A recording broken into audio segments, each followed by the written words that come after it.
So friends, welcome back to our channel JV and CIB Made Simple.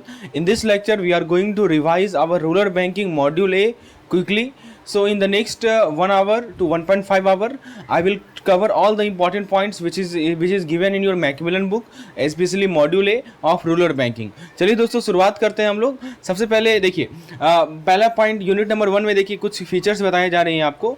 So some features has been talked about. मैं आपको बताता हूँ कौन कौन सा फीचर्स है। जैसे आप देख सकते हैं कि पॉपुलेशन हो गया, ऑक्यूपेशन हो गया, लिटरेसी, हेल्थ, न्यूट्रिशन, ये सभी हमारे की फीचर्स हैं। तो पॉपुलेशन ग्रोथ सिग्निफिकेंट है और SDI हमारे क्वालिटी ऑफ लाइफ को मेजर करता है। अर्बन माइग्रेशन हमारा हो रहा है पॉपुलेशन प्रेशर के कारण। अब देखिए हिस्टोरिकल कंटेक्स्ट की बात करें तो पास्ट में मोर्टेलिटी रेट काफ़ी हाई था, अब ये इंप्रूव हुआ है। पॉपुलेशन ग्रोथ किस कारण से हो रहा है कि जो हमारे रिप्रोडक्टिव एज वुमेन है, रिप्रोडक्टिव एज वुमेन के कारण हमारा पॉपुलेशन ग्रोथ हो रहा है। फिर हमारा करंट पॉपुलेशन डिस्ट्रीब्यूशन कैसा है वो जरा देखिए। सबसे पहले भारत में वर्ल्ड पॉपुलेशन का 70% भारत में है, 2.4% लैंड डिस्ट्रीब्यूशन। उत्तर प्रदेश सबसे ज़्यादा पॉपुलेशन है, फिर महाराष्ट्र, बिहार 100 मिलियन ईच है। फिर बात करें ग्रोथ रेट ट्रेंड की तो देख सकते हैं कि वर्ल्ड पॉपुलेशन का जो ग्रोथ हुआ है 1.23% हुआ है 2000 से लेकर 2010 तक, और इंडिया का 1.30% हुआ है। इसने चाइना को सरपास कर देगा 2030 तक। और डेमोग्राफिक ट्रांजिशन की बात करें तो 3 स्टेज हैं लो फर्टिलिटी और मोर्टेलिटी के पर्सपेक्टिव में। बर्थ और डेथ रेट डिक्लाइन हुआ है 1971 से लेकर 81 के बीच में। बिहार का हाईएस्ट बर्थ रेट है, केरला का लोएस्ट बर्थ रेट है।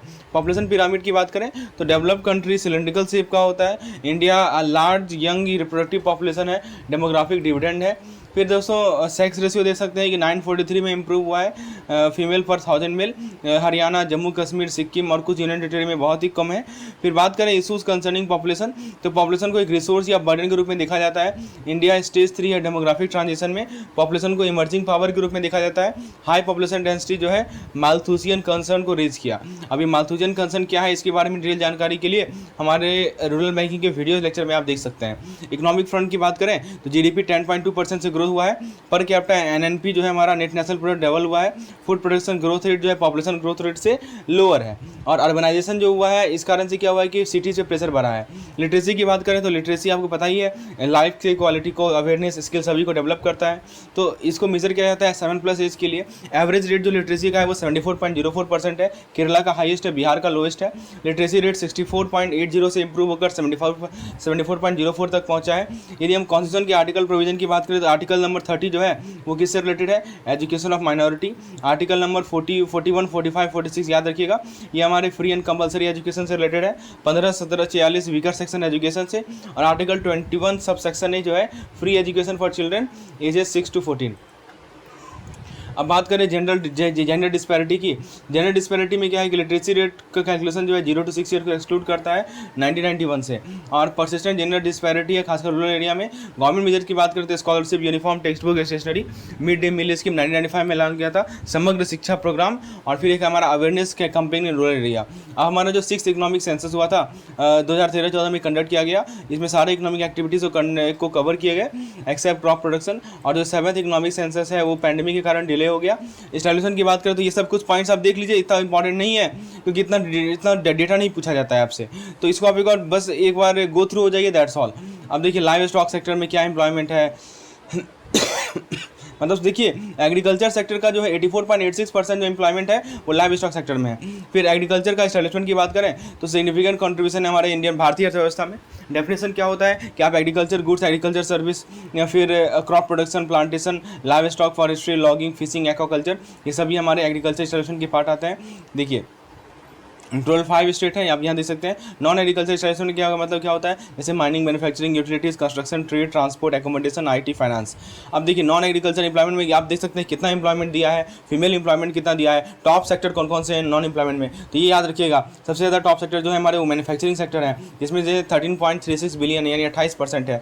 फिर रिटेल ट्रेड आता है यानी कि 25% आता है, और फिर एजुकेशन आता है यानी 9.7%। रूरल एरिया में एम्प्लॉयमेंट की बात करें तो पहले मैन्युफैक्चरिंग आएगा, रिटेल ट्रेड आएगा, और फिर उसके बाद हमारा एजुकेशन आएगा, यानी कि ऑर्डर वही रहेगा। अर्बन एरिया में एम्प्लॉयमेंट की बात करें तो ऑर्डर वही रहेगा। हैंडीक्राफ्ट और हैंडलूम एस्टेब्लिशमेंट का बात करें तो यहाँ पे देखा जाता है कितना नंबर ऑफ एस्टेब्लिशमेंट और एम्प्लॉयमेंट दिया गया है सेक्टर डेवलपमेंट के लिए। टोटल एस्टेब्लिशमेंट जो है वो 1.873 मिलियन है। अब देखिए यहाँ पे वुमेन एंटरप्रेन्योर के बारे में बताया जा रहा है कि जेंडर इक्वालिटी के लिए बहुत ही क्रिटिकल है वुमेन एंटरप्रेन्योर का और सस्टेनेबल इकोनॉमिक ग्रोथ का।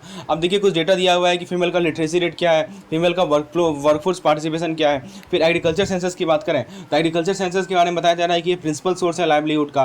फिर एक पॉइंट और यहाँ समझिए, बताया जा रहा है कि नॉन एग्रीकल्चर सेक्टर और इंडस्ट्री के लिए बहुत ही क्रिटिकल है एग्रीकल्चर सेंसस। अब देखिए कुछ स्कीम है यानी कि ये इंप्लीमेंट किया गया department of agriculture corporation and farmer welfare, ये सब स्कीम का नाम दिया गया। मैं आपको समझाता हूँ। तो इसका स्कीम का ऑब्जेक्टिव ये था कि हम डेटा को कलेक्ट करें ऑपरेशनल लैंड होल्डिंग पे, यानी लैंड यूज, क्रॉपिंग पैटर्न, इन सभी के बेसिस पे। अब देखिए ऑपरेशनल होल्डिंग का कुछ कैटेगरी होता है। एक होता है हमारा मार्जिनल होल्डिंग यानी कि 1 हेक्टेयर से कम। एक होता है स्मॉल होल्डिंग। देखिए 1 हेक्टेयर से कम हो गया तो मार्जिनल हो गया, 1 से लेकर 2 हेक्टेयर के बीच में हो गया तो हमारा स्मॉल होल्डिंग होगा। फिर 2 से 4 हेक्टेयर होगा तो सेमी मीडियम होल्डिंग होगा। मीडियम होल्डिंग हमारा 4 से 10 हेक्टेयर के बीच में होता है और लार्ज होल्डिंग जो होता है वो हमारा 10 हेक्टेयर के ऊपर होता है। एग्रीकल्चर सेंसस की बात करें तो 1970-1971 में स्टार्ट हुआ था ये। डेटा रिटेबलेट किया जाता है एज पर FOA गाइडलाइन और इन्होंने क्यूनियल बेसिस पे रिकमेंड किया था नेशनल कमीशन ऑन एग्रीकल्चर के द्वारा। सेकंड सेंसस 1976 से लेकर 1977 में हुआ, complete enumeration and sample data collection. अब एग्रीकल्चर सेंसस 15-16 का बात करें तो ऑपरेशन होल्डिंग आप देख सकते हैं क्या हुआ, बढ़ गया। 2010-11 से आप 2015-16 में देख सकते हैं कि ऑपरेशन होल्डिंग बढ़ गया, ऑपरेटेड एरिया घट गया है, राइट। एवरेज साइज आप देख सकते हैं घट गया है। फीमेल होल्डर जो है वो बढ़ गया है। हुली ऑन होल्डिंग जो है स्टैटिक है 98% पे। ये सभी को समझना, बस देख लीजिए, that's important. Gross crop area इतना इसको आप इग्नोर कर सकते हैं।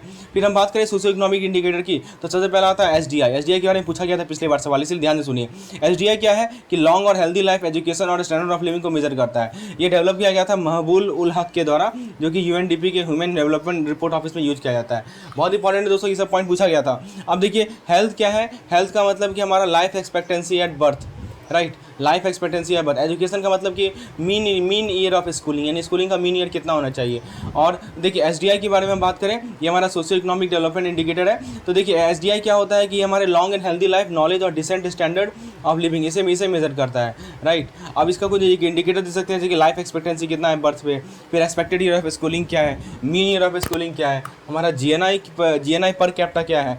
तो ये हमारा पहला होगा SDI, जिसको लोग ह्यूमन डेवलपमेंट इंडेक्स बोलते हैं। अब इससे पहले हमने बात किया था वही SDI का। फिर GDI होता है जेंडर डेवलपमेंट इंडेक्स। तो एंड GDI क्या होता है, जेंडर डेवलपमेंट इंडेक्स को बोलते हैं। तो ये क्या मेजर करता है, जेंडर गैप को मेजर करता है ह्यूमन डेवलपमेंट में, जैसे कि हेल्थ, नॉलेज, लिविंग स्टैंडर्ड। तो यहाँ भी SDI जैसा ही इंडिकेटर को यूज़ किया जाता है। तो भारत का जो global gender gap index rank है 112 है आउट ऑफ 153 कंट्री। हेल्थ की बात करें तो हेल्थ हमारे इकोनॉमिक ग्रोथ को ड्राइव करता है, workforce productivity, better education outcome for healthier children and higher saving rate. ठीक है, अब बात करते हैं हेल्थ स्टैटिस्टिक्स इन इंडिया। तो लाइफ एक्सपेक्टेंसी जो है बढ़ गया है, 49.7 ईयर पहले हुआ करता था, अब बढ़कर 68.77 ईयर हो गया है। फीमेल का 70.2 ईयर है, मेल का 67.4 ईयर है। चैलेंजेस क्या है भारतीय हेल्थ सेक्टर में, तो सबसे पहला चैलेंज है कि lack of primary health care services, यानी उसका मतलब क्या हुआ कि प्राइमरी हेल्थ केयर सर्विस ना के बराबर है। सबसे पहला कारण है कि लिमिटेड स्कोप। दूसरा है सप्लाई साइड डिफिशिएंसी होता है, यानी कि हमारा जो हेल्थ मैनेजमेंट है, पुअर हेल्थ मैनेजमेंट स्किल होता है। फिर हमारा इनएडिक्वेट फंडिंग है, यानी पब्लिक हेल्थ एक्सपेंडिचर जो है कंसिस्टेंटली जो है लो हो रहा है, ये दूसरा कारण है। फिर ओवरलैपिंग जुरिडिक्शन, ठीक है। और फिर फाइनली होता है हमारा सब ऑप्टिमल पब्लिक हेल्थ सिस्टम। तो ये सभी मेजर चैलेंजेस हैं। अब सेंट्रल गवर्नमेंट का क्या रोल है हेल्थ पॉलिसी में, तो देखिए ये हेल्थ पॉलिसी डिजाइन करना, national centre for disease control से सपोर्ट लेना, ICMR। अब मेजर हेल्थ इनिशिएटिव देख सकते हैं आप, RMNCH+A, यानी जिसका काम है मोर्टेलिटी रिडक्शन। फिर RBSK, यानी हम डिफेक्ट को अर्ली आइडेंटिफाई कर लें। फिर राष्ट्रीय किशोर स्वास्थ्य कार्यक्रम। फिर उसके बाद आता है हमारा जननी Shishu Suraksha Karyakram, communicable non communicable diseases, mission Indradhanush, या ये याद रखिएगा पूछा जाएगा, इंद्रधनुष जो है इम्यूनाइजेशन कवरेज है।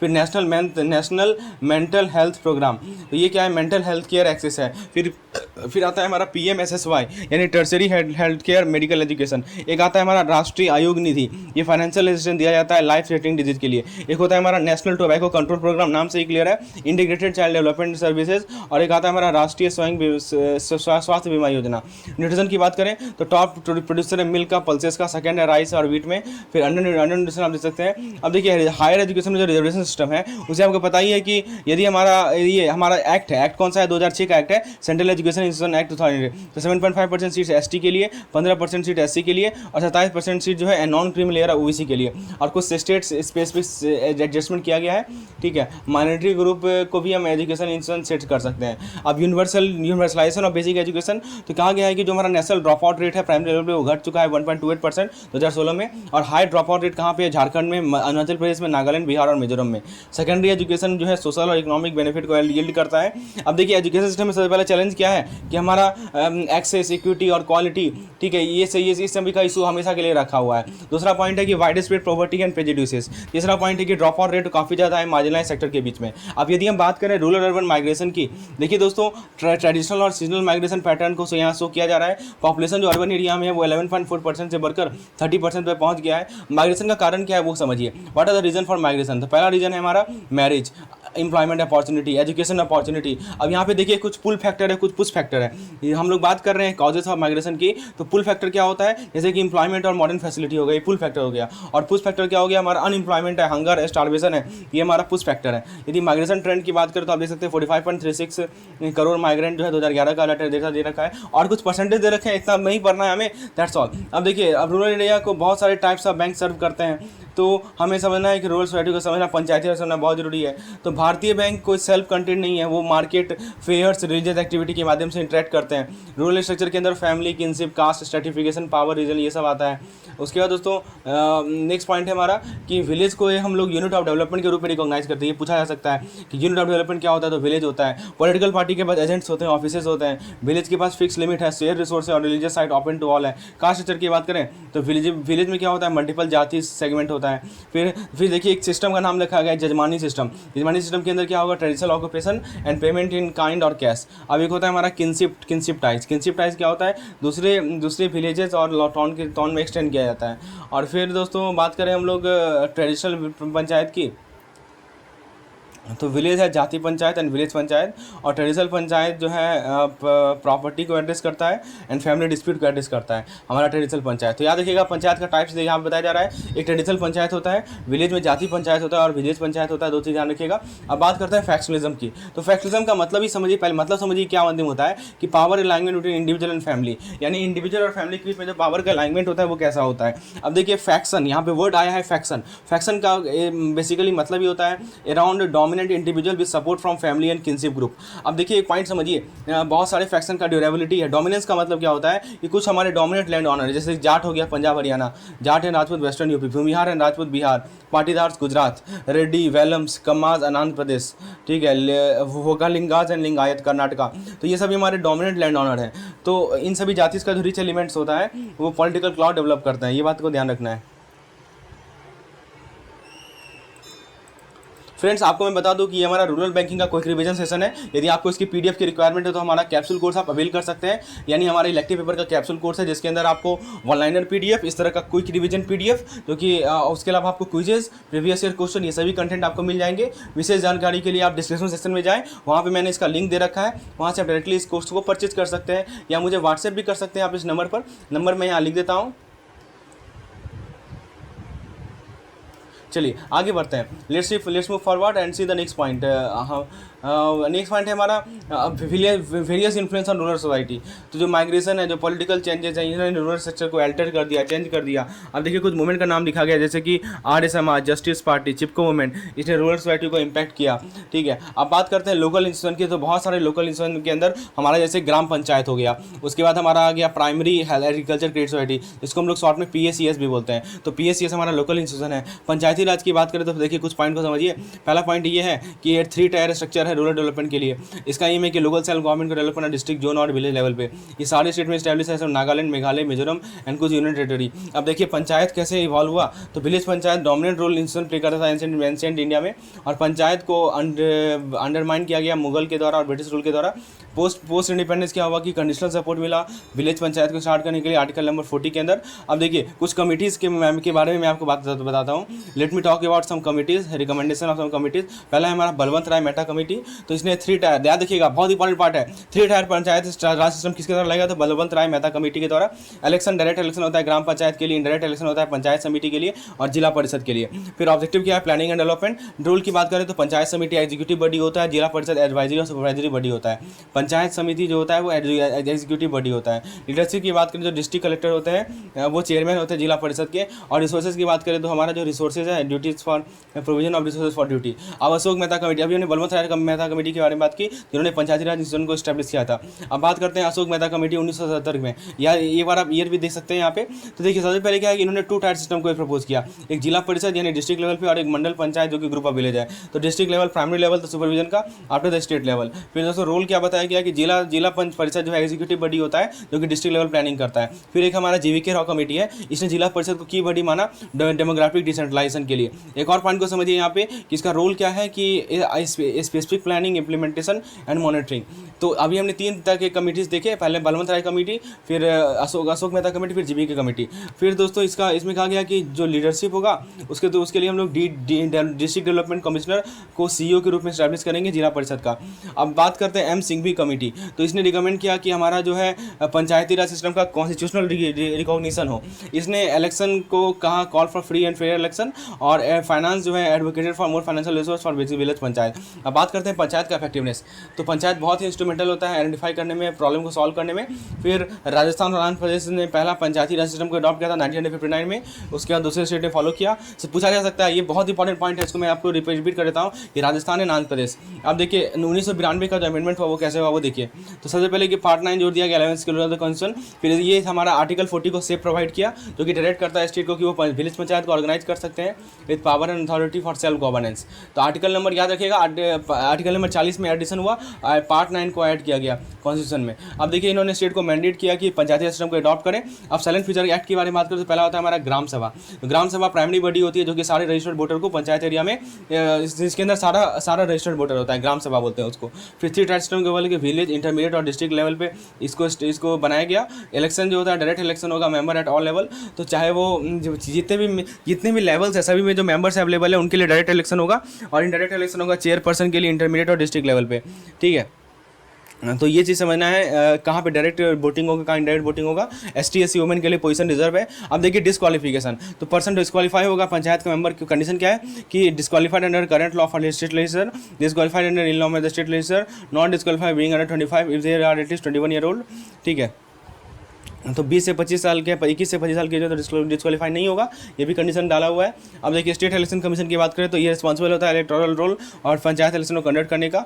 जिसका पावर क्या है कि स्टेट लेजिस्लेचर क्या कर सकता है, पंचायत को नेसेसरी पावर दे सकता है सेल्फ गवर्नेंस के लिए। इसके अंदर प्लान प्रिपेयर करना, इंप्लीमेंट करना है स्कीम को इकोनॉमिक डेवलपमेंट के लिए। अब फाइनेंस की बात करें तो पंचायत ऑथराइज है कि वो टैक्सेस कलेक्ट कर सकते हैं, ड्यूटीज कलेक्ट सकते हैं, टॉल्स एंड फीस कलेक्ट कर सकते हैं। देखिए फंड कहाँ से पंचायती फाइनेंस के लिए आता है। पहला होता है हमारा फाइनेंस कमीशन, यानी स्टेट फाइनेंस कमीशन जो है पंचायत के फाइनेंस को रिव्यू करती है और रिकमेंड करती है कि हम रिसोर्सेज को सप्लीमेंट करें। फिर अकाउंट ऑडिट होता है, स्टेट लेजिस्लेचर जो है maintenance and audit of panchayat account को ध्यान रखती है। Application to union territory, president जो है एक्ट अप्लाई करते हैं, एक्ट प्रोविजन अप्लाई करते हैं यूनियन टेरिटरी में। अब देखिए कुछ एग्जेम्प्टेड स्टेट है, मैंने आपको पहले बताया नागालैंड, मेघालय, मिजोरम और कुछ दूसरे एरियाज़ में यहाँ पे स्टेट एग्जाम्पशन मिला है। अभी होता है पेसा एक्ट, तो पार्लियामेंट जो इस एक्ट को एक्सटेंड कर सकता है उन सब एरिया में जहाँ पे स्पेसिफिक एक्सेप्शन और मॉडिफिकेशन, इसको पेसा एक्ट कहा जाता है।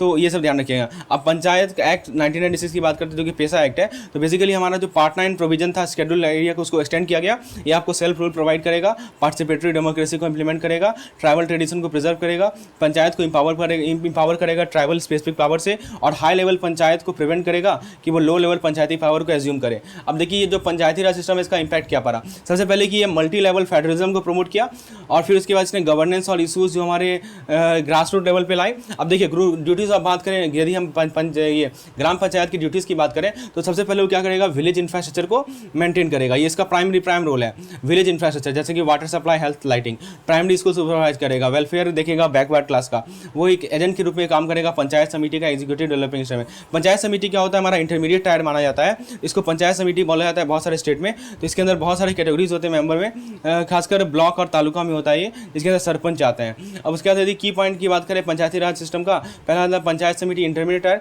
इसके मेंबर होते हैं सरपंच और panchayat, local MP, local ML, local MLC, फिर वुमेन एसटी रिप्रेजेंटेटिव होते हैं। इसका फंक्शन हमारा स्टेटरी कमेटी के माध्यम से करता है। एक होता है जिला परिषद जो डिस्ट्रिक्ट लेवल बड़ी है, इसका जो मेंबर होता है वो कौन होता है, इसके मेंबर को एक बार देख लिए ना आप। मैंने आपको बोला कि अब देखिए जो हमारा इंटरमीडिएट टायर है जो पंचायत समिति है, उसके मेंबर कौन होंगे, सरपंच होंगे, लोकल एमपी होंगे, एमएलए एमएलसी होंगे, वुमेन एसटी होंगे। अब यदि हम बात करें जिला परिषद की, तो पंचायत समिति का जो प्रेसिडेंट होता है वो होगा, local MP, local MLA, local MLC होगा, या वुमेन या एसटी रिप्रेजेंटेटिव होंगे, ये ध्यान रखना है। फंक्शन क्या है कि ये डेवलपमेंट एक्टिविटी को कोऑर्डिनेट करेगा हमारा परिषद डिस्ट्रिक्ट लेवल की बड़ी, और ये एडवाइस करेगा ग्राम पंचायत को और ब्लॉक समिति को। अब देखिए ड्यूटीज़ क्या है कि आपको प्लान प्रिपेयर करना है इकोनॉमिक डेवलपमेंट के लिए और सोशल जस्टिस के लिए। एक हमारा होता है राष्ट्रीय ग्राम स्वराज अभियान, याद रखिएगा फुल फॉर्म है RGSA। क्या फुल फॉर्म है, राष्ट्रीय ग्राम स्वराज अभियान। देखिए दोस्तों इसको लॉन्च किया गया ताकि हम पंचायती PRI को हम क्या कर सकें दोस्तों, स्ट्रेंथन कर सकें। तो इसका फोकस क्या होता है कि कैपेसिटी बढ़ाना, इफेक्टिवनेस बढ़ाना पंचायत का और ग्राम सभा का, ठीक है। याद रखिएगा RGSA बोलते हैं इसको, राष्ट्रीय ग्रामीण स्वराज अभियान। तो इसने क्या किया, डेमोक्रेटिक डिसीजन मेकिंग को प्रमोट किया, इसने पावर का डिवॉल्यूशन किया अकॉर्डिंग टू कॉन्स्टिट्यूशन और पेशा एक्ट।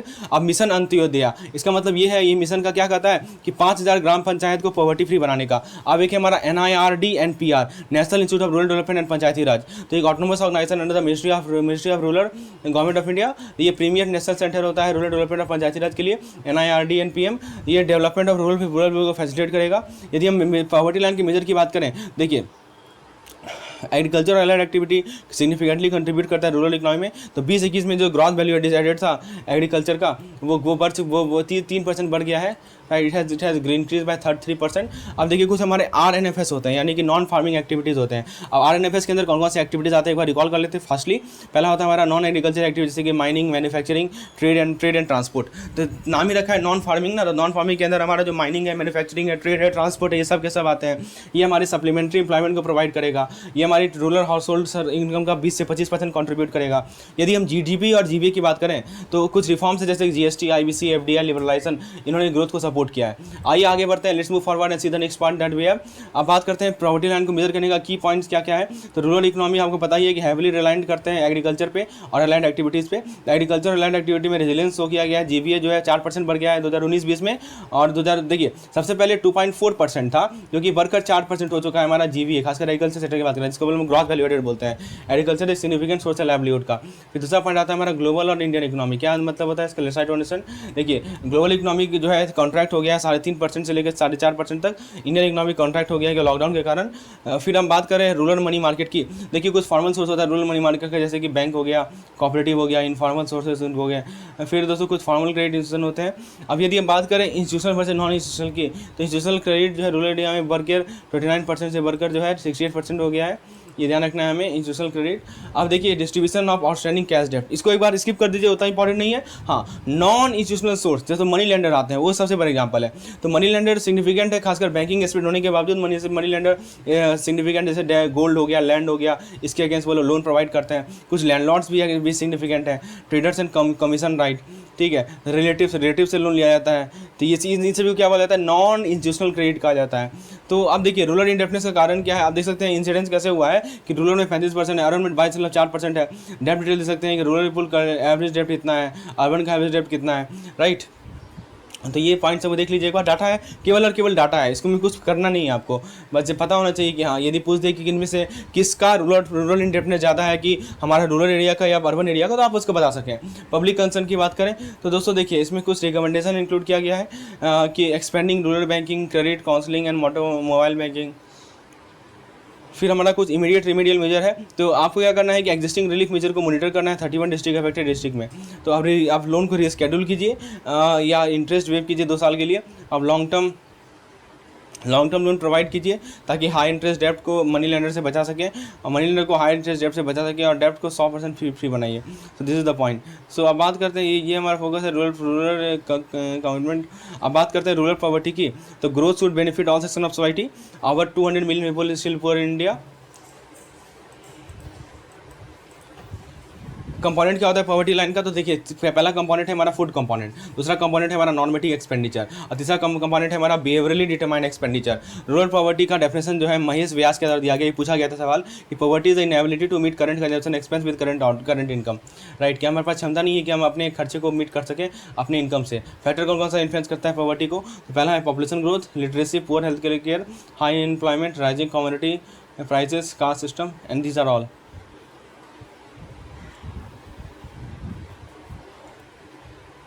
अब देखिए एक पॉइंट है बताया जा रहा है कि methods of measuring poverty line, तो पहला होता है हमारा डेप्रिवेशन फोकस, फिर हमारा कुछ हिस्टोरिकल मेथोलॉजी जैसे कि डांडेकर और एन आर्थ, ये एनएसएस डेटा पे बेस्ड है।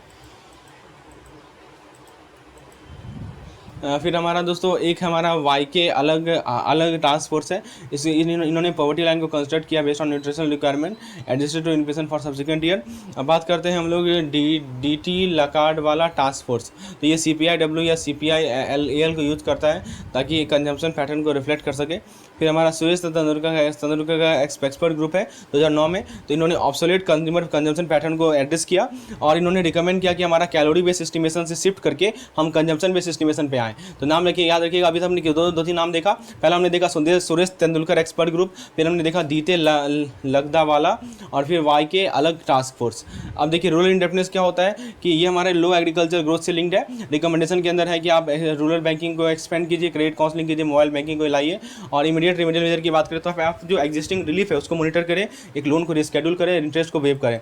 रूरल पॉवर्टी की बात करें तो इसमें हाई पॉपुलेशन ग्रोथ है, इलिटरेसी है, पुअर हेल्थ केयर है। अब देखिए गवर्नमेंट का एफर्ट क्या क्या है वो देखते हैं। तो बहुत सारा प्रोग्राम गवर्नमेंट का, पहला है Tendulkar committee recommendation, Tendulkar committee लाया 2009 में। तो इसने क्या किया कि प्राइस एडजस्टेड प्रोसीड्यूर, यानी कि नया मेथड लाया गया कि पॉवर्टी लाइन को हमें अपडेट करना है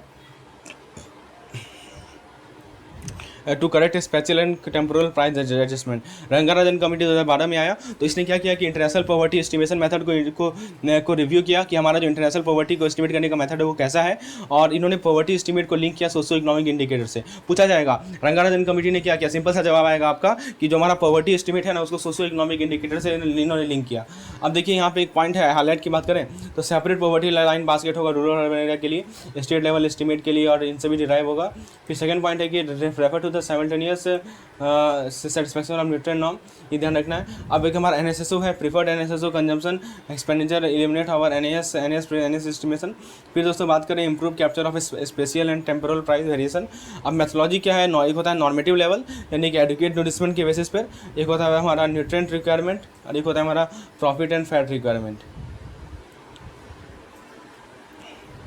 तो ये हमारा NSSO का डेटा है, रंगाराजन कमेटी के बारे में हमने बात की। कुछ डेटा आप देख सकते हैं यहाँ पे, रिकमेंडेशन क्या है आप देख सकते हैं, कंपैरिजन ऑफ प्रॉपर्टी रेशियो में आप तेंदुलकर कमेटी रंगाराजन कमेटी को आप कंपेयर भी कर सकते हैं। बात करें वर्ल्ड बैंक का एस्टिमेट है कि जो पॉवर्टी लाइन है वो $1.25 बिलियन पर पर्सन पर डे हो जाएगा, 2005 का इंटरनेशनल पॉवर्टी प्राइसेस है। अब देखिए कंपैरिजन विद इंडियन एस्टिमेट की बात करें तो लोकलाइजेशन, पहला की पॉइंट है कि इंडियन प्लानिंग कमीशन जो है स्टेट स्पेसिफिक और रीजन स्पेसिफिक पॉवर्टी लाइन को यूज़ करती है। फिर दूसरा पॉइंट है ग्लोबल पॉवर्टी लाइन। अब देखिए कुछ इकोनॉमिक प्रोग्रेस के बारे में बताया जा रहा है कि हमारा इकोनॉमिक प्रोग्रेस जो है वो एग्रीकल्चर पे डिपेंड करता है, इंडस्ट्री पे डिपेंड करता है। एग्रीकल्चर में क्रेडिट, पावर, रूट और मार्केट की रिक्वायरमेंट होती है। इंडस्ट्री में आपको equipment, power, skill, labour management की रिक्वायरमेंट होती है। ये सही फैसिलिटी और सर्विस मिलकर इनको हम लोग क्या बोलते हैं, इंफ्रास्ट्रक्चर बोलते हैं। तो भारत में यदि इंफ्रास्ट्रक्चर की बात करें तो पहला है कंट्रीब्यूटर ऑफ फिजिकल इंफ्रास्ट्रक्चर। कौन कौन कंट्रीब्यूट करता है फिजिकल इंफ्रास्ट्रक्चर में, पहला है हमारा ये कंट्रीब्यूशन से क्या होगा कि प्रोडक्टिविटी बढ़ेगा, क्वालिटी ऑफ लाइफ बढ़ेगा, मैन्युफैक्चरिंग, एग्रीकल्चर और सर्विस सेक्टर के लिए बहुत जरूरी है। और फिर हमारा सस्टेनेबल ग्रोथ और डेवलपमेंट के लिए भी इंपॉर्टेंट है। यदि हम इंफ्रास्ट्रक्चर के रोल की बात करें तो ये हमारे इकोनॉमिक सेक्टर का सेंट्रल माना जाता है। ये प्राइमरी, सेकेंडरी और टर्शियरी सेक्टर तीनों को हमारा सपोर्ट प्रोवाइड करेगा, और स्मॉल और रूरल बिजनेस के लिए इंफ्रास्ट्रक्चर बहुत जरूरी है। यदि हम बात करें गवर्नमेंट इनिशिएटिव इन एग्रीकल्चर, तो देखिए सेंट्रल गवर्नमेंट प्रोग्राम है रूरल डेवलपमेंट का, इसका फोकस होता है एग्रीकल्चर पे, हेल्थ केयर पे, fisheries and poultry and dairy farming. तो ये सब है गवर्नमेंट इनिशिएटिव एग्रीकल्चर में। अब बात करते हैं कि इंफ्रास्ट्रक्चर सेक्टर का ओवरव्यू देखता है।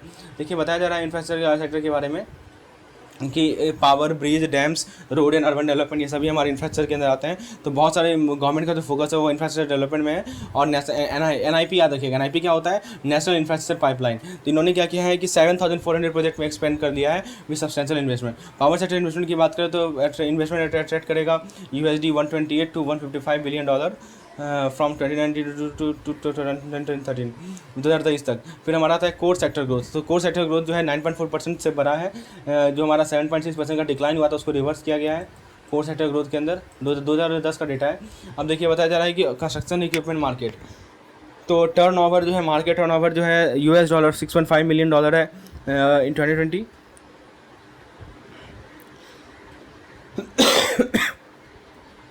उसके बाद दोस्तों गवर्नमेंट इनिशिएटिव की बात की जा रही है, तो $250 मिलियन जो है मिलियन प्रोजेक्ट जो है वर्ल्ड बैंक के साथ, स्टेट गवर्नमेंट के साथ डैम सेफ्टी इंप्रूवमेंट के लिए। अब देखिए रिसेंट गवर्नमेंट इनिशिएटिव का नाम सुन लीजिए। पहला है भारतमाला परियोजना, यानी कि 1080 किलोमीटर का रोड प्रोजेक्ट है। फिर हमारा ESEIC ISC है, यानी economic importance and inter state connection scheme. फिर हमारा रूफटॉप सोलर प्रोग्राम फेज 2 है, यानी कि 4000 मिलीवाट कैपेसिटी का रेजिडेंशियल एरिया में हम लोग ने इंस्टॉलेशन कर लिया है। So friends next point is NEP क्या है दोस्तों, हम आपका नेशनल इलेक्ट्रिक पॉलिसी। देखिए यहाँ बताया जा रहा है 2011-2021 का है, तो इसमें एक्सपर्ट कमेटी को कॉन्स्टिट्यूट किया गया। NAFID क्या होता है, हमारा national bank for financing infrastructure and development, इसको NAFID कहा जाता है। फिर हमारा एक PMANSY है, जो कि होता है प्रधानमंत्री आत्मनिर्भर स्वस्थ भारत योजना। ट्रांसपोर्ट के बारे में मैंने आपको बताया ही, ट्रांसपोर्ट बेसिक पॉइंट इसको आप एक बार पढ़ लीजिए, ठीक है। अब देखिए रूरल रोड में देखिए मनरेगा हो गया, प्रधानमंत्री ग्राम सड़क योजना हो गया। तो प्रधानमंत्री ग्राम सड़क योजना क्या करता है कि रिमोट एरिया को नेशनल हाईवे से कनेक्ट करेगा, ऑल वेदर रोड कनेक्टिविटी होगा रूरल हैबिटेशन में। अब देखिए PMGSY 2 आ चुका है, जो कि 2013 में लॉन्च किया गया, और इसने क्या किया कि सेलेक्टेड रूरल रोड को अपग्रेड किया, राइट। अब देखिए एक है हमारा rural road connectivity under MNMGNREGS। तो इसमें क्या है कि self selecting programme, demand driven programme since February 2006, और इसने क्या किया कि लाइवलीहुड सिक्योरिटी को इन्हांस किया, 100 डे ऑफ पेड एम्प्लॉयमेंट को गारंटी किया, अनस्किल्ड मैनुअल वर्कर इसके अंदर आते हैं, और फार रीचिंग सोशल और इकोनॉमिक इम्पैक्ट है इस पार्टिकुलर MGNREGS का। अब देखिए एक है हमारा innovative technology in agriculture marketing infrastructure. पहला आता है हमारा इन्वेस्टमेंट, यानी कि ये प्राइवेट और कॉर्पोरेटिव सेक्टर को इनकरेज करेगा। Direct marketing, scientific storage, integrated value chain, इन सभी में इन्वेस्टमेंट होगा। ये सभी पॉइंट्स को आपको ध्यान रखना है। आगे पॉइंट है हमारा ट्रेनिंग, फार्मर के लिए प्रोग्राम बना है, एंटरप्रेन्योर के लिए और स्टेक होल्डर के लिए। एक होता है हमारा marketing research and information network scheme. तो इसका ऑब्जेक्टिव ये है कि हम प्राइस को कलेक्ट कर सकें, डिसेमिनेट कर सकें अराइवल मार्केट डेटा को। इसका कवरेज है 3 to 4-5 market, more than 300 commodities and 2000 varieties. Portal है हमारा ag market for prices, standard, labelling and more. अब देखिए इनोवेशन की बात करें तो मंडी प्राइस इन्फॉर्मेशन भाया DD Kisan, Kisan call centre, revamped ag market portal, ठीक है। ये सब को ध्यान रखना है। अब देखिए एक है हमारा किसान सुविधा ऐप, ये वेदर प्रोवाइड करेगा, मार्केट प्राइस प्रोवाइड करेगा, प्लांट प्रोटेक्शन और एक्सपर्ट एडवाइस। एक है हमारा एगमार्क ग्रेडिंग फैसिलिटी स्कीम। इसका ये बेसिकली क्या है, एग्रीकल्चर प्रोड्यूस, जिसमें ग्रेडिंग और मार्किंग एक्ट 1937 का है। इसका implementation analysis in Agmark laboratory. Support क्या है, equipment, chemical, AMC, lab renovation. Voluntary की बात करें तो ग्रेडिंग और मार्किंग होता है कमोडिटी का, इसको कहा जाता है एगमार्क ग्रेडिंग फैसिलिटी स्कीम, ठीक है। तो कब आया, 1937 में आया। Equipment, chemical, AMC, lab renovation, इन सभी को सपोर्ट करता है। एक है हमारा agri business development through venture capital, short में इसको VCA कहा जाता है। तो बेसिकली एग्री बिजनेस वेंचर को फैसिलिटेट करता है, प्राइवेट इन्वेस्टमेंट को कैटलाइज करेगा, और इसको इंटरेस्ट फ्री लोन मिलता है SFAC के द्वारा फॉर क्वालिफाइंग प्रोजेक्ट्स। एग्रीकल्चर में प्रोजेक्ट्स होता है, अलाइड सेक्टर में प्रोजेक्ट्स होता है, जो कि हमारे एस्योर्ड मार्केट को प्रोवाइड किया गया जाता है। वेंचर कैपिटल की बात करें तो प्रमोटर्स के इक्विटी का 26% या 50 लाख, 40% नॉर्थ ईस्टर्न के लिए, हिली एरिया के लिए या FPOs के लिए। प्रोजेक्ट का कॉस्ट 15 लाख से ऊपर का होना चाहिए, मैक्सिमम 500 लाख होना चाहिए, यानी 5 करोड़, और 10 लाख के ऊपर बैकवर्ड एरिया में, ठीक है। अब एक है हमारा NIAM क्या होता है, national institute of agriculture marketing management. तो ये एक प्रीमियर इंस्टीट्यूट है ट्रेनिंग, रिसर्च, कंसल्टेंसी और एजुकेशन के लिए, ministry of agriculture, government of India के अंदर है। ये रजिस्टर्ड सोसाइटी के रूप में सेटअप किया गया था अगस्त 1988 में। तो इसका ऑब्जेक्टिव क्या है कि ये लॉन्ग टर्म प्रोजेक्ट को रिसर्च करेगा, पॉलिसी फॉर्मुलेट करेगा, केस स्टडी, मार्केट प्लान बनाता है स्टेट्स के लिए, सेंट्रल डिपार्टमेंट के लिए, PSU के लिए और कोऑपरेटिव के लिए। एक होता है हमारा NAM क्या होता है, national agriculture market. Please try to understand this, very very important. तो बेसिकली क्या है कि इलेक्ट्रॉनिक ट्रेडिंग पोर्टल है, ताकि हम मार्केट ट्रांसपेरेंसी और फार्मर चॉइस को इन्हांस कर सकें। फ्री सॉफ्टवेयर है, रियल टाइम प्राइस है, फाइनेंशियल ट्रांजेक्शन का रिकॉर्ड रखता है। FPO हमारे बैंक अकाउंट से डायरेक्टली लिंक होता है, इंस्टॉलेशन को फैसिलिटेट करेगा, पर्सनलाइज्ड डैशबोर्ड होगा। एक है हमारा मॉडल APMC एक्ट 2017, तो मार्केट फी को स्ट्रीमलाइन करना, ट्रेडिंग लाइसेंस प्रोवाइड करना कॉस्ट इफेक्टिव ट्रांजेक्शन के लिए। सिंगल पॉइंट लेवी होता है स्टेट लेवल पे, ग्रेजुअली वो नेशनल लेवल की तरफ मूव करता है। एग्रीकल्चर मार्केटिंग और फार्मर फ्रेंडली रिफॉर्म इंडेक्स की बात करें तो ये नीति आयोग के द्वारा लाया गया था ताकि हम स्टेट को रैंक कर सकें या रिफॉर्म को इम्प्लीमेंट कर सकें। इसका इंडिकेटर है ease of agri business, farmer benefit, market competitiveness, ये सभी इनके इंडिकेटर्स माने जाते हैं। उसके बाद दोस्तों नेक्स्ट पॉइंट है हमारा टॉप परफॉर्मर। तो टॉप परफॉर्मर है महाराष्ट्र, गुजरात और लैगिंग स्टेट आइडेंटिफाई किया गया है इंप्रूवमेंट के लिए agriculture marketing and farmer family index. Rural electrification की बात करें तो इलेक्ट्रिसिटी एक्ट 2013-2003 के द्वारा गवर्न होता है। National rural electrification policy Rajiv Gandhi Grameen Vidyutikaran योजना 2005 का है। दीनदयाल उपाध्याय ग्राम ज्योति योजना 2014 का है। दीनदयाल उपाध्याय ग्राम ज्योति योजना के बारे में बात करें तो ये सब्ज्यूम किया RGVVY को, राइट। और फिर उसके बाद इसका कंपोनेंट्स है एग्रीकल्चर और नॉन एग्रीकल्चर इलेक्ट्रिसिटी फीडर का सेपरेशन, रूरल सब ट्रांसमिशन और डिस्ट्रीब्यूशन का इंफ्रास्ट्रक्चर का इंप्रूवमेंट और रूरल इलेक्ट्रिफिकेशन टारगेट को कंटिन्यू करना। फिर हमारा आता है फाइनेंशियल आउटले, आप देख सकते हैं 82,300 करोड़ दिया गया है। फंडिंग 60% सेंट्रल गवर्नमेंट है, 10% स्टेट पावर डिस्ट्रीब्यूशन का और 30% बोरोड है। रूरल इलेक्ट्रिफिकेशन की बात करें तो 18,442 विलेज अनइलेक्ट्रीफाइड है अप्रैल 2015 का। प्रधानमंत्री का प्लेज है कि सारे यूई विलेज को इलेक्ट्रीफाइड कर लेंगे 1000 दिन के अंदर। और फिर विलेज को आइडेंटिफाई किया जाएगा, मॉनिटरिंग इनोवेटिव मॉनिटरिंग होगा, गर्व ऐप को लॉन्च किया गया, modern technology innovation of local bodies, digital India program, access to education, health care, financial service, Bharat net program 2.5 lakh ग्राम पंचायत को कनेक्ट करना। BSNL का नेक्स्ट जनरेशन नेटवर्क प्रोजेक्ट है और वाईफाई हॉटस्पॉट, डिजिटल लिटरेसी यानी 10 लाख को इनिशियली ट्रेन करना, provision for drinking water in rural area. So friends, आप देख सकते हैं कि ये जो हमारा कंटेंट है एकदम क्रिस्टल पिन पॉइंटेड है। आप बुक पढ़ने जाएंगे, लंबा लंबा पैराग्राफ आपको मिलेगा और इस पर्टिकुलर PDF में आपको एकदम वही चीज़ मिल रहा है जो कि एग्जामिनेशन पॉइंट ऑफ व्यू से इंपॉर्टेंट है, ताकि आप चीज़ों को एक बार पढ़ ले बुलेट पॉइंट के फॉर्म में, दैट्स ऑल। तो इसको आपको अवेल कर सकते हैं हमारे कैप्सूल कोर्स में। कैप्सूल कोर्स का लिंक आपको डिस्क्रिप्शन सेक्शन में मिल जाएगा। देखिए, एक है हमारा प्रधानमंत्री कृषि सिंचाई योजना, PMKSY बोलते हैं, जुलाई 2015 में लॉन्च किया गया। यहाँ पे इरीगेशन इन्वेस्टमेंट का कन्वर्जेंस है, एसजीओड इरीगेशन को एक्सपेंड किया गया, इंप्रूव किया वाटर यूजेज एफिशिएंसी को, प्रेसिजन इरीगेशन को प्रमोट किया। एक है प्रधानमंत्री कृषि सिंचाई योजना, मैंने आपको बताया, AIBP, IWMP, OFMW इन सभी को एमलगेट किया। तो प्रोग्राम आर्किटेक्चर कैसा है PMKSY का, तो ये बेस्ड है DIP पे। DIP क्या होता है? District irrigation plan. और एक SIP होता है हमारा स्टेट इरीगेशन प्लान। हमारे स्टेट लेवल सेंसनिंग कमेटी होते हैं जिसको हम लोग SLLC बोलते हैं, और इनको चेयर किया जाता है चीफ सेक्रेटरी के द्वारा और सुपरवाइज किया जाता है inter ministerial national steering committee के द्वारा, जिसको हम लोग NSC बोलते हैं। ठीक है, इसको प्राइम मिनिस्टर चेयर करते हैं, it is chair by prime minister. तो मैंने आपको क्या बताया? DIP के बारे में बताया। DIP के बेसिस पे हमारा होता है PMKSY और स्टेट इरीगेशन प्लान के बेसिस पे होता है। स्टेट लेवल सेंसनिंग कमेटी होती है जिसको चेयर करते हैं चीफ सेक्रेटरी, और inter ministerial national steering committee होती है जो कि प्राइम मिनिस्टर के द्वारा चेयर किया जाता है। फिर दोस्तों infrastructure for education in rural area. तो देखिए, सबसे पहला पॉइंट है इसमें कि 96% enrolment of children age 6 to 14, right to education act 2009, CBSE infrastructure requirement 2 एकड़ लैंड 1 स्क्वायर मीटर, ये सब देख सकते हैं क्या क्या है। CBSE इंफ्रास्ट्रक्चर रिक्वायरमेंट क्या क्या है। एग्रीकल्चर का क्या रोल है इंडियन इकोनॉमी में? 60% रूरल हाउस होल्ड डिपेंड करते हैं एग्रीकल्चर पे। एग्रीकल्चर सेक्टर का ग्रोथ 3% हुआ है 2021 में। फिर हम बात करें live stock and fishery sector की, तो लाइव स्टॉक सेक्टर का जो CAGR है वो 8.24% है। कंपाउंडेड एनुअल ग्रोथ रेट बोलते हैं इसको। फिश प्रोडक्शन देख सकते हैं इसका कितना मेट्रिक टन है। फिर इंडियन एग्रीकल्चर इकोनॉमी की बात करें तो प्रोडक्शन, डिस्ट्रीब्यूशन, एक्सचेंज, कंजम्पशन, ये सभी होगा। अब देखिए, मेन सीजन जो खरीफ क्रॉप होता है जुलाई से अक्टूबर, रबी क्रॉप होता है हमारा अक्टूबर से लेकर मार्च, और जेड क्रॉप होता है मार्च से लेकर जून। मानसून डिपेंडेंट होता है, 90% एनुअल रेनफॉल होता है। एग्रो क्लाइमेटिक रीजन की बात करें तो 15 एग्रीकल्चर रीजन होता है एग्रो क्लाइमेटिक कंडीशन के बेसिस पे। 14 मेनलैंड रीजन है जिसके अंदर अंडमान निकोबार, लक्षद्वीप, ये सभी आते हैं। लाइव स्टॉक सेक्टर की बात करें तो देखिए, इंपॉर्टेंट होता है रूरल वेलफेयर के लिए, ये बहुत सारे एनिमल प्रोडक्ट प्रोवाइड करता है। यदि हम नेशनल GVA की बात करें तो एग्रीकल्चर और अलाइड सेक्टर का GVA कंट्रीब्यूशन है 16.3%, लाइव स्टॉक का 4.9%, फिशरीज का 1.24%। If you talk about the land holding, तो मार्जिनल कैटेगरी यदि 1 हेक्टेयर से कम है तो 68% of operation land holding. Marginal farmer area operated 24% of total operation holding. Factor of production में पहला आता है हमारा land and family labour, significant होता है। फिर हम बात करें रिस्की फार्मिंग इन्वायरमेंट की, तो इसमें पहला पॉइंट है कि natural, economic, socio political risk से अफेक्टेड होता है। सक्सेस मिलता है मॉडर्न टेक्निक के द्वारा, हाई यील्ड सीड के द्वारा, फर्टिलाइजर और इरीगेशन के द्वारा।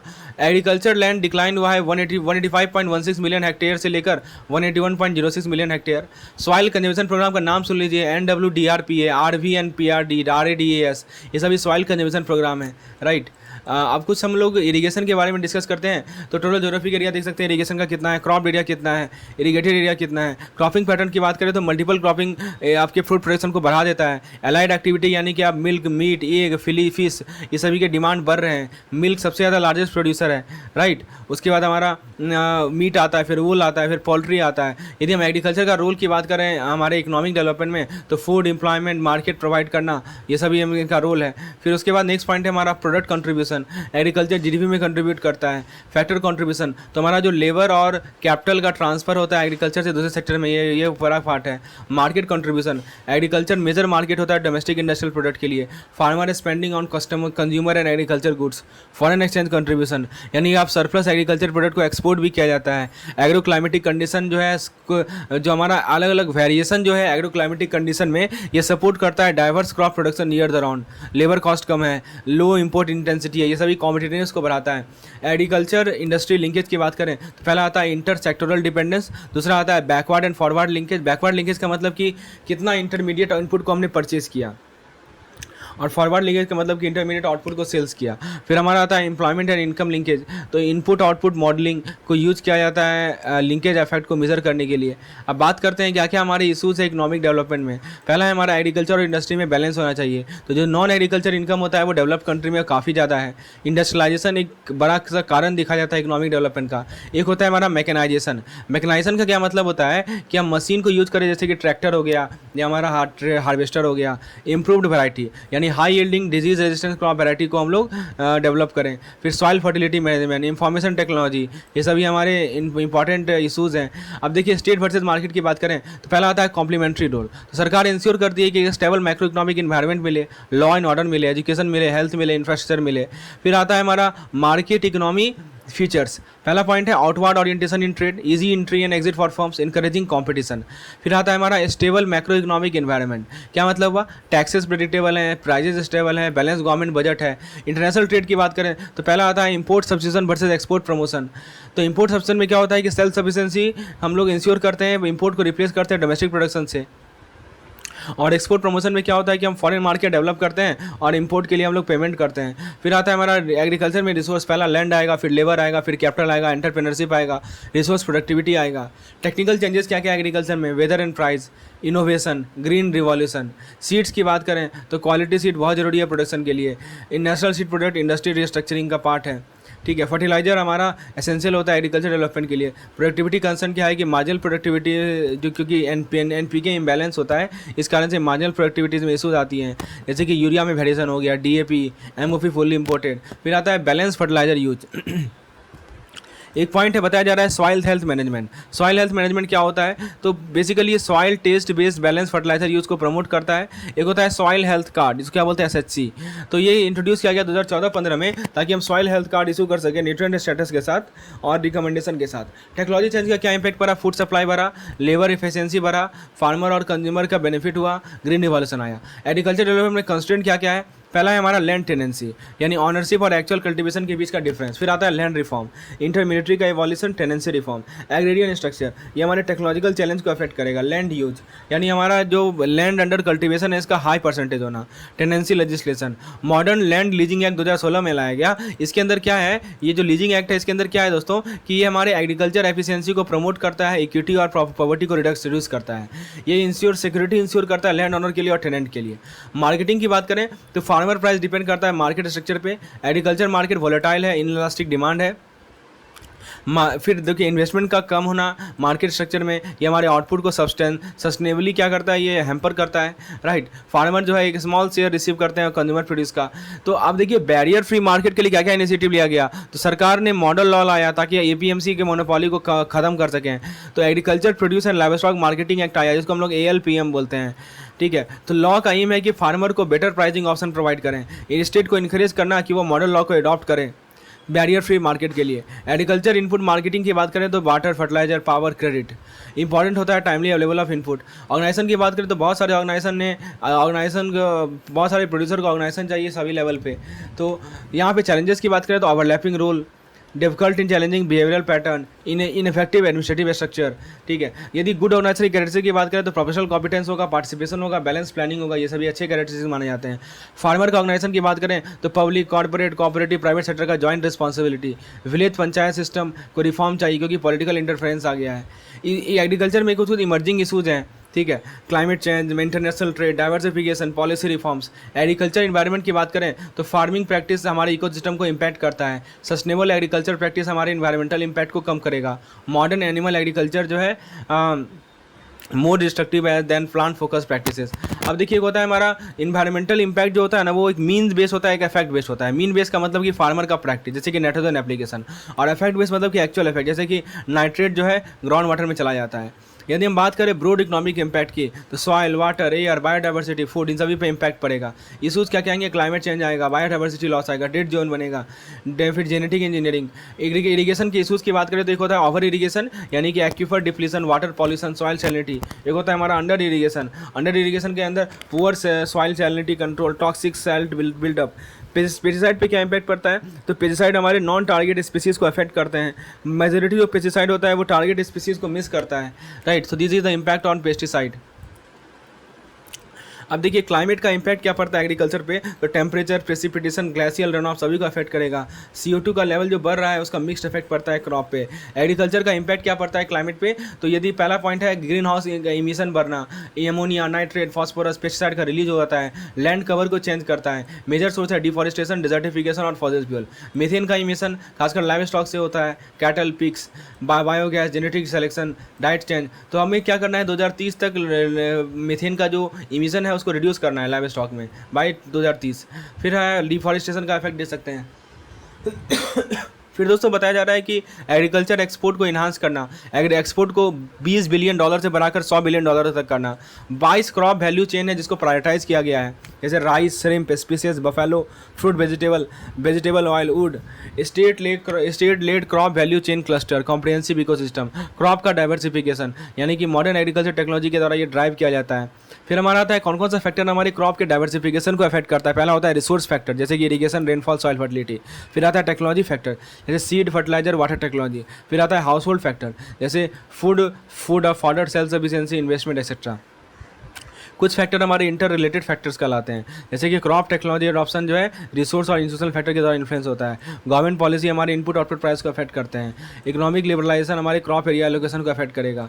फिर कुछ चेंजिंग है जो कि हमारे ओवर द टाइम इन्फ्लुएंस करते हैं, जैसे कि इंडियन एग्रीकल्चर इंक्रीजिंगली इन्फ्लुएंस होता है इकोनॉमिक फैक्टर से। इरीगेशन, इंफ्रास्ट्रक्चर, मार्केट पेनिट्रेशन हमारे नॉन इकोनॉमिक इन्फ्लुएंस को कम करते हैं। एक है हमारा नेशनल फूड सिक्योरिटी मिशन, कब लॉन्च हुआ? 2007 में लॉन्च हुआ, ताकि राइस, व्हीट और पल्स प्रोडक्शन को बढ़ा सकें। इसने टारगेट 11th प्लान में अचीव किया और 12th प्लान में कंटिन्यू है नए टारगेट के साथ, और 2017-20 का भी टारगेट कंटिन्यू है। उसके बाद दोस्तों वैल्यू चेन इन एग्रीकल्चर की बात करें तो ट्रेडिशनल और मॉडर्न वैल्यू चेन होता है। ट्रेडिशनल वैल्यू चेन का मतलब कि हम कंज्यूमर को प्रोडक्शन कर रहे हैं मल्टीपल चैनल के माध्यम से, जैसे कि middle man, lack of information, low investment, inefficiency, सभी चैलेंजेस हैं। तो स्मॉल फार्मर होल्डिंग चैलेंज जो है हमारे वैल्यू चैलेंज एफिशिएंसी को एक चैलेंज करता है। ऑर्गेनाइज प्रोडक्शन का नीड होना, तो market oriented farming, improved input, ये सभी हमारे मेन चैलेंजेस है वैल्यू चेन इकोनॉमी में। अब बात करते हैं कि वैल्यू चेन का कॉमन कैरेक्टरिस्टिक्स क्या होता है। पहला होता है मार्केट पर्सपेक्टिव, फिर आता है हमारा importance of relationship with the chain, improving value generation for participant, private sector को एम्पावर करना, एस्टैब्लिश वैल्यू चेन जैसे शुगर और मिल्क। 4 ABC मॉडल होता है, एग्रीकल्चर वैल्यू चेन मॉडल होता है। पहला है हमारा फार्मर प्रोड्यूसर ड्रिवन, मतलब कि फार्मर प्रोड्यूसर ग्रुप होता है, कोऑपरेटिव सेल्फ हेल्प ग्रुप आता है। दूसरा आता है हमारा बायर ड्रिवन, यानी कि कंसोलिडेटर, प्रोसेसर, एक्सपोर्टर, रिटेलर। तीसरा आता है फैसिलिटेटर ड्रिवन, जो कि गवर्नमेंट, NGO, पब्लिक सेक्टर से किया जाता है। और चौथा होता है हमारा इंटीग्रेटेड, जिसमें हमारा agri business firm, MNCs, certification agency, ये सभी आते हैं। एक होता है हमारा GAVC, यानी ग्लोबल एग्रीकल्चर वैल्यू चेन बोलते हैं इसको। तो ये ABC को स्ट्रेंथन करता है और GAVC से लिंक करता है एक्सपोर्ट कॉम्पिटिटर्स के लिए। इंडिया का जो ABC फर्म है इसको रिसोर्सेज ज़्यादा चाहिए, कैपेसिटी ज़्यादा चाहिए एक्सटर्नल मार्केट के लिए। कलेक्टिव एक्शन लिया जाता है, ये बहुत ज़रूरी है स्केल लिमिटेशन को ओवरकम करने के लिए। जैसे एग्जाम्पल के तौर पर वैपकॉल है, महाग्रेव्स है, सफल है, ये सभी इसके एग्जाम्पल्स हैं। एग्रीकल्चर वैल्यू चेन में क्या क्या इशूज़ हैं वो देखिए।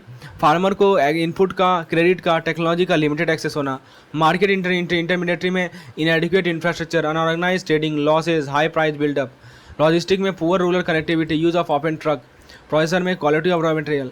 गवर्नमेंट के इनिशिएटिव की बात करें तो पहला इनिशिएटिव हमारा आत्मनिर्भर भारत अभियान। तो 1 lakh crore fund for farm infrastructure and aggregator agriculture marketing reform, जिसके अंदर essential commodity act, APMC mandi, legal framework for contract farming. NABARD का क्या रिकमेंडेशन है, इन्होंने इंटीग्रेटेड वैल्यू चेन को फॉर्मुलेट किया। मार्केट फैसिलिटेशन इंटरवेंशन, फिर input seed supply management. Policy suggestion की बात करें तो फाइनेंस ग्रुप, जिसके अंदर वुमेन और फार्मर आते हैं, वो ट्रांजैक्शन और रिस्क कॉस्ट को कम करेंगे। Cash credit type of credit facility provide करेंगे इफेक्टिवली सपोर्ट करने के लिए मल्टी एक्टिविटी फार्म को।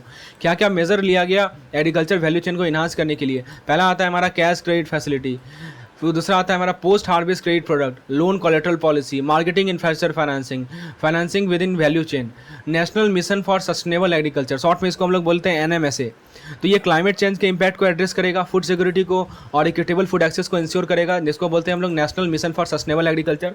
मिशन का फोकस है एग्रीकल्चर को क्लाइमेट रेजिलिएंट सिस्टम में ट्रांसफॉर्म करने का, R&D, इन्फो टेक्नोलॉजी इंप्रूव करना, बेस्ट प्रैक्टिस, इन सभी में एम्बेडेड है। तो ड्राई लैंड और रेनफीड एग्रीकल्चर फोकस पे की डायमेंशन होता है इसका। R&D क्या होता है हमारा, रेनफीड एरिया डेवलपमेंट यानी integrated farming system, value addition, farm development. OFMO होता है हमारा ऑन फार्म वाटर मैनेजमेंट। फिर CCSAMN होता है हमारा climate change and sustainable agriculture modelling and networking. Rural development scheme की बात करें तो पहला है हमारा NRLM, national rural livelihood mission. तो ये हमारे IRDP यानी इंटीग्रेटेड रूरल डेवलपमेंट प्रोग्राम और स्वर्ण जयंती ग्राम स्वरोजगार योजना, इसके माध्यम से ये हमारा NRLM आया। NRLM का ऑब्जेक्टिव है कि सस्टेनेबल इनकम मिले रूरल BPL हाउस होल्ड को, फिर सोशल मोबिलाइजेशन बढ़े, मल्टीपल लाइवलीहुड नीड्स को एड्रेस करता है, बैंकिंग सेक्टर का रिस्पॉन्स को इन्हांस करता है। तो इवैल्यूएशन का फाइंडिंग क्या हुआ कि SGSY इम्प्लीमेंट का मिक्स रिजल्ट मिला। 25 मिलियन SHG हाउस होल्ड का 22% जो है इन्होंने बैंक क्रेडिट लिया। SHG मोबिलाइजेशन का वेरिएशन आया। कमेटी ने इन्होंने लाइवलीहुड अप्रोच को अडॉप्ट किया रूरल पॉवर्टी एलिवेशन के लिए, आप देख सकते हैं यहाँ पे। तो लॉन्च किया गया 2010-11 में, नेम्ड एज दीनदयाल अंत्योदय योजना डे NRLM। 2015 में इसका नाम चेंज हो गया। मिशन मोड इम्प्लीमेंटेशन यानी कि demand driven strategy with state flexibility, focus on target outcome and time bound delivery. Principle क्या है इसका कि poor have a desire and capability to overcome poverty, social mobilisation, support structure, knowledge dissemination, this are the objectives. अब core value आप जान सकते हैं। Target group का आइडेंटिफिकेशन की बात करें तो पहला है PIP यानी कि पार्टिसिपेटरी आइडेंटिफिकेशन ऑफ पुअर, फिर आता है NTG, ठीक है, फिर आता है हमारा NRLF जो है रिवॉल्विंग फंड प्रोवाइड करता है, कस्टमर इन्वेस्टमेंट फंड प्रोवाइड करता है। फाइनेंशियल इंक्लूजन की बात करें तो फाइनेंशियल लिटरेसी को प्रमोट करना।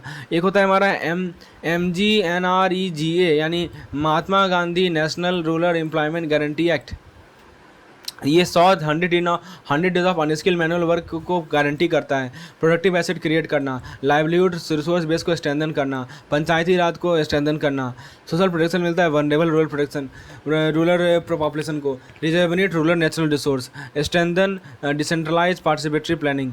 फिर हमारा आता है मनरेगा का इम्प्लीमेंटेशन। सेंट्रल गवर्नमेंट जो है स्टेट को डिलीगेट करते हैं पावर, स्टेट गवर्नमेंट जो है रूल बनाता है जो कि हमारे सेंट्रल रूल से कंसिस्टेंट होता है। Work nature, work site selection, इस पर डिसीजन लिया जाता है। Social audit for accountability towards stakeholder. अब एक है हमारा NIES-BUD, ये 1983 से फंक्शन कर रहा है और ये है ministry of skill development and entrepreneurship since 2015, ठीक है। NIES-BUD याद रखिएगा, it function since 1983 under the ministry of skill development and entrepreneurship. और ये हमारे एंटरप्रेन्योरशिप को प्रमोट करेगा, स्टार्टअप को प्रमोट करेगा, सेल्फ एम्प्लॉयमेंट को प्रमोट करेगा, इंटरप्रेन्योरशिप इन फॉर्मल एजुकेशन को इंट्रोड्यूस किया गया, प्रमोशनल मटेरियल और कैंपेन को डेवलप किया गया। मैकेनिज्म होता है मेंटरिंग के लिए और फॉलोअप के लिए। प्रधानमंत्री युवा योजना को ये कोऑर्डिनेट करेगा।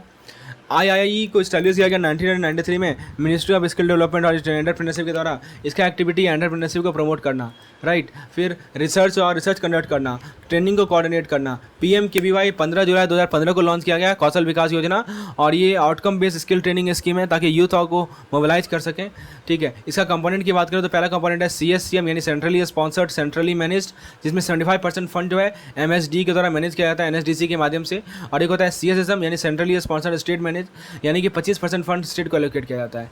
एक होता है हमारा प्रधानमंत्री कौशल केंद्र, ये NSDC के द्वारा इंप्लीमेंट किया गया, ministry of skill development and entrepreneurship के द्वारा। यही MSD होता है, ministry of skill and entrepreneurship. फिर हमारा इसका एम है कि बेंचमार्क को इस्टेब्लिश करें, quality sustainability stakeholder engagement को इंश्योर करें। उड़ान स्कीम का इकोनॉमिक इशू को एड्रेस करता है जम्मू कश्मीर में स्किल डेवलपमेंट के माध्यम से, उड़ान स्कीम, ठीक है। PMKK क्या है, प्रधानमंत्री कौशल केंद्र है। फिर बात करें हम लोग प्रधानमंत्री युवा योजना। अब देखिए ये जो है ना उड़ान केंद्र, ये MHA ministry of home affair के द्वारा लाया गया। इसने 3900 ट्रेंड, 24,000 ऑफर जॉब ऑफर किया अक्रॉस सेक्टर।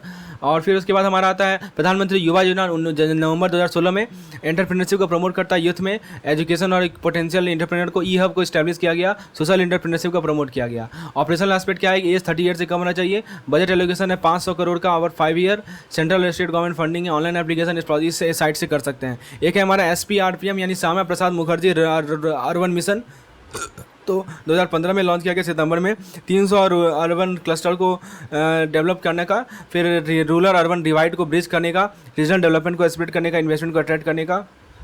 HADP होता है hill area development programme, socio economic development हुआ हिल एरिया का, फोकस खासकर 2017 में लॉन्च किया गया मणिपुर, त्रिपुरा, आसाम में। एक है डिजर्ट डेवलपमेंट प्रोग्राम, ये डिजर्ट ये क्या DDP बोलते हैं इसको, ये क्या करता है डिजर्टिफिकेशन को मिटिगेट किया, ड्रॉट इफेक्ट को मिटिगेट किया, रिकॉग्नाइज किया इकोलॉजिकल के बैलेंस को, और हमारे expenditure land and water productivity को इम्प्रूव किया। फिर होता है DDUGY दीनदयाल उपाध्याय ग्राम ज्योति योजना, तो ये कंटिन्यूस पावर सप्लाई प्रोवाइड करता है रूरल एरिया को। यहाँ पे इसने RGBY को सब्स्टिट्यूट किया, इसने सैंक्शन किए हैं 921 प्रोजेक्ट्स। और ड्राईलैंड फार्मिंग क्या होता है, ड्राईलैंड फार्मिंग हमारे प्रोडक्टिविटी को बढ़ाता है रेनफेड एरिया में वाटर सेट डेवलपमेंट के और टेक्नोलॉजी के माध्यम से। एक है हमारा NWDRPA यानी national water set development project for rainfed area, ये एक इनिशिएटिव है इसका। सॉइल और वाटर कंजर्वेशन के लिए सॉइल इरोजन को रोकिए, सॉइल फर्टिलिटी को बढ़ाइए। और फिर दोस्तों टेक्निक के अंदर क्रॉप रोटेशन, क्रॉवर क्रॉपिंग, फिर हमारा कंजर्वेशन टीलेज, ये सभी हमारे टेक्निक्स होते हैं सॉइल एंड वाटर कंजर्वेशन के अंदर। फिर आता है हमारा पब्लिक सेक्टर रिफॉर्म, तो देखिए कुछ बजटरी सपोर्ट को कम किया गया, मैनेजरियल ऑटोनॉमी को बढ़ाया गया, प्रॉफिटेबिलिटी मॉनिटरिंग को बढ़ाया गया। एक है हमारा नरसिम्हन कमेटी रिकमेंडेशन के कारण क्या हुआ कि हमारा CRR SLR में कम हुआ, मार्केट डिटरमाइन इंटरेस्ट रेट आया, बैंक सेक्टर का रीऑर्गेनाइजेशन हुआ, ARF ट्रिब्यूनल का एस्टेब्लिशमेंट हुआ NPA के लिए, ऐसे डिस्कशन फॉर्म बोलते हैं, रेसलाइजेशन हुआ फॉरेन बैंक ऑपरेशन का, गवर्नमेंट एक्शन ने SLR को कम करके 25% किया, CRR को 10% किया, इन्होंने प्रूडेंशियल नॉर्म्स लाए, 8% का कैपिटल एडिक्वेसी डाला। इंपैक्ट क्या पड़ा रूरल इकोनॉमी में, इनडायरेक्ट इंपैक्ट पड़ा क्योंकि lack of direct agriculture reform की एरिया यहाँ इफेक्ट हुआ, इनपुट सब्सिडी, एग्रीकल्चर एक्सपोर्ट, फिर हमारा एग्रीकल्चर क्रेडिट एंड इन्वेस्टमेंट, ये सभी एरिया इफेक्ट हुए।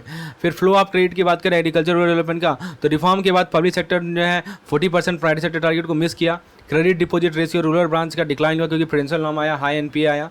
इन्वेस्टमेंट इन एग्रीकल्चर, देखिए जो हमारा प्राइवेट इन्वेस्टमेंट है एग्रीकल्चर में वो बढ़ गया, पब्लिक इन्वेस्टमेंट घट गया, पब्लिक इन्वेस्टमेंट जो है सब्सिडीज़ की ओर चला गया, जो हमारा इंक्रीज पब्लिक इन्वेस्टमेंट का जो नीड था वो बढ़ गया ताकि हम प्राइवेट इन्वेस्टमेंट को कॉम्प्लीमेंट कर सकें। अब बात करते हैं इम्पैक्ट ऑन एग्रीकल्चर एक्सपोर्ट। पहला पॉइंट है इकोनॉमिक रिफॉर्म ने हमारे एक्सपोर्ट कंट्रोल को रिलैक्स किया, मार्केट डिटरमाइन एक्सचेंज रेट आया, इंपोर्ट ड्यूटी कम हुआ, नए नए एक्सपोर्ट प्रोडक्ट ने फ्लोरिकल्चर, फ्रेश फूड, वेजिटेबल सभी इसके अंदर आते हैं। यूरिगे राउंड जो हुआ GATT का, इस कारण से एग्रीकल्चर को ग्लोबल ट्रेड एग्रीमेंट में लाया गया। फिर हमारा poverty alleviation and employment programme आता है, गवर्नमेंट ने पॉवर्टी एलिवेशन पर स्कीम को कंटिन्यू रखा, डिक्लाइन हो गया फैमिली में जो कि IRDP के द्वारा असिस्ट किया जाता था। यहाँ पे बेटर रिसोर्स टारगेटिंग और प्राइवेट सेक्टर के इन्वॉल्वमेंट में फोकस था। 1988 से 99 के बीच में कौन कौन से रिफॉर्म्स आए एक बार देख लेते हैं। नरसिम्हन कमेटी 2 के कारण स्ट्रिक्टर कैपिटल रिक्वायरमेंट आया, सिविल का इस्टेब्लिशमेंट हुआ, क्रेडिट इन्फॉर्मेशन एक्ट लाया गया, क्रेडिट का फ्लो बाय एग्रीकल्चर डेवलपमेंट में, डायरेक्ट क्रेडिट पॉलिसी 1969 से आना शुरू हुआ।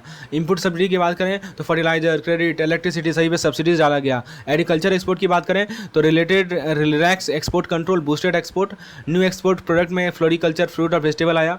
राइट, अब देखिए डबलिंग फार्मर इनकम बाय 2022, तो ये DFI है, तो ये क्रॉप लाइव स्टॉक प्रोडक्टिविटी को इफेक्ट करेगा, कॉस्ट सेविंग करेगा। PM किसान income support of 6000 per year, PM KMI pension for small farmer, PM FBY crop insurance with low premium. इसने MSP को बढ़ाकर प्रोडक्शन कॉस्ट का 150% कर दिया मिनिमम सपोर्ट प्राइस को।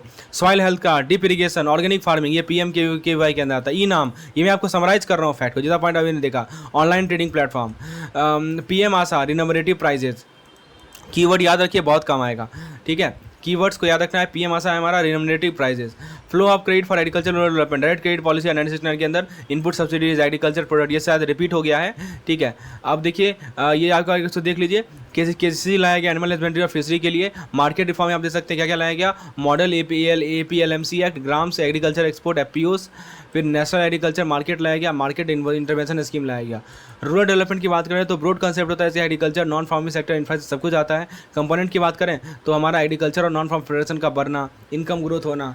तो कम्युनिटी अप्रोच में हमारा सबसे पहले आया CDP। CDP क्या होता है, CDP का फुल फॉर्म है हमारा कम्युनिटी डेवलपमेंट प्रोग्राम, 1952 में लाया गया। इसका फोकस था agriculture agriculture, animal husbandry, irrigation पे, सोशल वेलफेयर और जस्टिस पे इसका एम था। फिर हमारा आता है ग्रोथ ओरिएंटेड अप्रोच आया 1960 में। इसके अंदर IADP, ICDP, HVYP ये सही प्रोग्राम लाए, प्रोडक्शन बढ़ाना इसका काम था। फिर आता है टारगेट ग्रुप अप्रोच 1970 में लाया गया। SFDA, MFAL, NREP ये सभी इस प्रोग्राम का नाम है। एरिया डेवलपमेंट प्रोग्राम दे सकते हैं, वेलफेयर अप्रोच दे सकते हैं। इंटीग्रेटेड रूरल डेवलपमेंट अप्रोच लाया गया IRDP 1979 में। फिर सस्टेनेबल रूरल डेवलपमेंट की बात करें तो पहला था लैंड एंड वाटर मिसमैनेजमेंट। तो वाटर और विंड इरोजन कितना मिलियन हेक्टेयर को अफेक्ट करता है, डिफॉरेस्टेशन इतना अफेक्ट करता है। तो मेजर प्रोग्राम कौन कौन से हैं? पॉल्यूशन कंट्रोल के लिए central pollution for water pollution control. फिर हमारा इन्वायरमेंटल इम्पैक्ट असेसमेंट दे सकते हैं, NMSA दे सकते हैं, SHM दे सकते हैं। प्रधानमंत्री कृषि सिंचाई योजना, इरीगेशन इन्वेस्टमेंट का कन्वर्जेंस, इरीगेटेड एरिया को एक्सपेंड करना, वाटर यूज एफिशिएंसी को इंप्रूव करना, प्रिसिजन इरीगेशन टेक्नोलॉजी को यूज करना, decentralise state level planning, SLLC overseas investment. फिर आता है परंपरागत कृषि विकास योजना, ऑर्गेनिक कल्टीवेशन को प्रमोट करना, सॉइल हेल्थ और ऑर्गेनिक मैटर को इंप्रूव करना। 5 लाख हेक्टेयर का टारगेट है। नाम क्या है? इलेक्ट्रॉनिक मार्केटिंग प्लेटफॉर्म है एग्रीकल्चर के लिए। तो ये हम 1 नेशन 1 मार्केट के प्रति मूव कर रहे हैं। PMFBY क्या होता है? खरीफ क्रॉप 2016 में लॉन्च किया गया। फाइनेंशियल सपोर्ट दिया गया क्रॉप लॉस और डैमेज के लिए। फिर आता है हमारा नेसेसिटी फॉर रूरल डेवलपमेंट। पहला बैकवर्डनेस कारण जो मैसिव प्रॉपर्टी, फिर large scale unemployment, poor basic infrastructure, small and unorganised rural entrepreneur, ये सभी कारण है क्यों हम लोग रूरल डेवलपमेंट करें। ये सभी कारण एक बार देख लीजिए। रूरल अर्बन लिंकेज एक बार देख सकते हैं। डेवलपमेंट का मेजर आता है कैपिटल बढ़ना, टेक्नोलॉजी अपग्रेड होना, नेचुरल रिसोर्स डेवलप होना, ह्यूमन कैपिटल बढ़ना। स्टेट का रोल आता है। स्टेट का रोल आता है rural development and rural management, development and management issue. कुछ एग्जाम्पल दे सकते हैं। फिर की इशू क्या क्या था रूरल मैनेजमेंट में? पहला आता है हमारा ऑब्जेक्टिव ऑफ रूरल मार्केटिंग। तो ये प्राइमरी प्रोड्यूसर को बेनिफिट प्रोवाइड करेगा।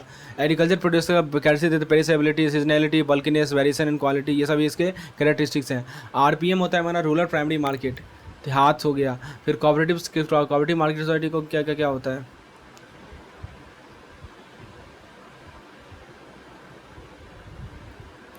फिर आता है हमारा कोऑपरेटिव मार्केटिंग सोसाइटी। इसके अंदर sugar cane cooperative, cotton cooperative, milk cooperative, ये सभी आते हैं। गवर्नमेंट एफर्ट की बात करें तो ये APMC एक्ट के द्वारा मैनेज किया जाता है। फिर आता है APMC एक्ट, ये फार्मर को मैंडेट करता है कि वो प्रोडक्ट को बेचेंगे स्टेट ऑन मंडीज़ में।